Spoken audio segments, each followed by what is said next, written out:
तो दोस्तों स्वागत है आपका हमारे वैष्णो देवी यात्रा के सेकंड ब्लॉग में। पिछले पार्ट में हमने घर से सफर की शुरुआत की थी और वैष्णो देवी यात्रा के लिए निकल पड़े थे। अगर आपने हमारा पार्ट 1 नहीं देखा तो जरूर उसे देखिएगा। तो दोस्तों कुछ ही देर में हम वैष्णो देवी यात्रा के प्रवेश द्वार यानी स्वागतम गेट पर पहुंच चुके हैं। यहाँ पर सुरक्षा के लिए काफी सख्त और व्यवस्थित चेकिंग की जाती है। जैसे आप देख सकते हैं यात्रा करने वाले श्रद्धालुओं की लंबी लाइन लगी हुई है और सभी यात्री अपनी बारी का इंतजार कर रहे हैं। यहाँ लेडीज और जेंट्स की चेकिंग अलग अलग की जाती है ताकि सुरक्षा और सुविधा दोनों बनी रहे। पूरी व्यवस्था को श्राइन बोर्ड और सुरक्षा बलों के सहयोग से संभाला जाता है, जिससे लाखों श्रद्धालु सुरक्षित तरीके से माता रानी के दर्शन के लिए आगे बढ़ सकते हैं। चेकिंग पूरी होने के बाद हम भी अपनी यात्रा को आगे बढ़ाएंगे और माता रानी के दरबार की तरफ रवाना होंगे। तो दोस्तों सिक्योरिटी चेकिंग कंप्लीट करने के बाद हम अपनी यात्रा को आगे बढ़ा रहे हैं। रास्ते में काफी ज्यादा भीड़ है, लेकिन माता रानी की दर्शन की खुशी थकान को बहुत ज्यादा कम कर देते हैं। यात्रा के दौरान कुछ बातों का ध्यान रखना बहुत ज्यादा जरूरी है। हमेशा अपने साथ पानी रखें और थोड़ी थोड़ी देर में पीते रहें ताकि डिहाइड्रेशन ना हो और अपने परिवार के साथ ही रहें। तो दोस्तों काफी देर लगातार चलते चलते अब थकान महसूस होने लगी है, लेकिन मन में माता रानी के दर्शन की खुशी हर कदम को आसान बना रही थी। हमारी लव मैरिज हुई थी और शादी से पहले हमने एक दूसरे से वादा किया था कि शादी के बाद हमारी पहली यात्रा माता वैष्णो देवी के दरबार की होगी। आज उसी वादे को पूरा करते हुए हम दोनों माता रानी के दरबार की ओर बढ़ रहे थे। जय माता दी। तो दोस्तों कुछ दूर चलने के बाद में हम पहुंच चुके हैं बाण गंगा, जिसको बाल गंगा भी बोला जाता है। कहते हैं कि माता वैष्णो देवी की यात्रा में यह स्थान बहुत ही ज्यादा महत्वपूर्ण माना जाता है। मान्यता है कि जब माता रानी भैरवनाथ से बचते हुए इस मार्ग से गुजरी थी, तब उन्होंने अपने बाढ़ से यहाँ पर जलधारा प्रकट की थी, जो आज बाण गंगा के नाम से भी प्रसिद्ध है। यहाँ पहुँचते ही ठंडे और पवित्र जल को देखकर सारी थकान जैसे कुछ देर के लिए दूर ही हो गई। हमने भी परंपरा के अनुसार अपने हाथ पैर धोए, माता रानी का आशीर्वाद लिया और कुछ देर इस सुंदर वातावरण का आनंद लिया। चारों तरफ पहाड़ों के बीच बहती बाण गंगा का यह दृश्य देखकर मन को बहुत ज्यादा शांति मिली। इसके बाद हम नए उत्साह और नई ऊर्जा के साथ अपनी यात्रा के अगले पड़ाव की ओर बढ़ चुके हैं। अब हम वैष्णो देवी यात्रा के रास्ते पर आगे बढ़ रहे हैं। रास्ते पर यात्रियों की सुविधा के लिए कई दुकानें, मेडिकल स्टोर और खाने पीने की व्यवस्था मौजूद है। यहाँ घोड़े और खच्चर भी लगातार चलते दिखते हैं, जो उन भक्तों के लिए सहारा बनते हैं जो पैदल चढ़ाई करने में असमर्थ होते हैं। पार्ट 1 में हमने कटरा से माता वैष्णो देवी यात्रा की शुरुआत की थी। रजिस्ट्रेशन और सिक्योरिटी चेकिंग के बाद पवित्र यात्रा के पहले पड़ाव तक का सफर देखा था। अगर आपने अभी तक पार्ट 1 नहीं देखा है तो जरूर देखिए और वीडियो पसंद आए तो लाइक, कमेंट और चैनल को सब्सक्राइब जरूर करें। माता दी,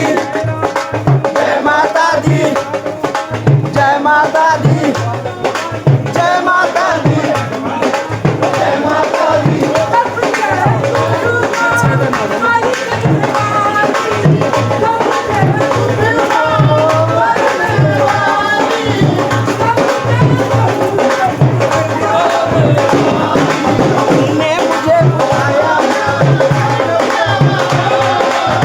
तो दोस्तों देखा आपने यात्रा का माहौल और भी ज्यादा भक्तिमय होता जा रहा है। चारों तरफ माता रानी के जयकारे गूंज रहे हैं। भजन कीर्तन के साथ श्रद्धालु पूरे उत्साह से आगे बढ़ रहे हैं। पालकी वाले भी माता जी का नाम लेते हुए यात्रा कर रहे हैं। हल्की हल्की बारिश इस सफर को और भी ज्यादा सुहाना बना रही थी। ऐसे पलों में थकान का एहसास नहीं होता जब माता रानी के दर्शन की लगन बनी रहती है। जय माता दी। तो काफी देर चढ़ाई करने के बाद हम माता वैष्णो देवी के पवित्र चरण पादुका स्थल पर पहुंच चुके हैं। कहा जाता है कि जब माता वैष्णो देवी भैरवनाथ से बचकर जा रही थी, तब उन्होंने यहाँ रुककर पीछे देखा था और उनके चरणों के निशान इस स्थान पर प्रकट हो गए थे। इसी वजह से इसे चरण पादुका ही कहा जाता है। तो रास्ते में हमें यह शानदार व्यू पॉइंट मिला, जो चारों तरफ फैले पहाड़ और मनमोहक नजारे देखकर यात्रा का आनंद कई गुना ज्यादा बढ़ गया। लगातार चढ़ाई करने के बाद हमें यह खूबसूरत पॉइंट मिला। यहाँ से पहाड़ों और घाटियों का नजारा बेहद मनमोहक दिखाई देता है। तो दोस्तों लगातार चढ़ाई करते करते अब हम काफी ज्यादा थक चुके हैं, लेकिन माता रानी के दरबार तक पहुँचने का उत्साह अभी भी बाकी है। मौसम भी काफी ज्यादा ठंडा हो गया है और पहाड़ों से आती ठंडी हवाएं महसूस की जा सकती हैं। अभी हमें काफी लंबा सफर तय करना है। अगले पार्ट में देखेंगे कि आगे चढ़ाई कैसी रही और हमारी यात्रा में क्या क्या अनुभव मिले। अगर आपको भी ये वीडियो पसंद आ रही हो तो लाइक, कमेंट और चैनल को सब्सक्राइब करना ना भूलें। जय माता दी।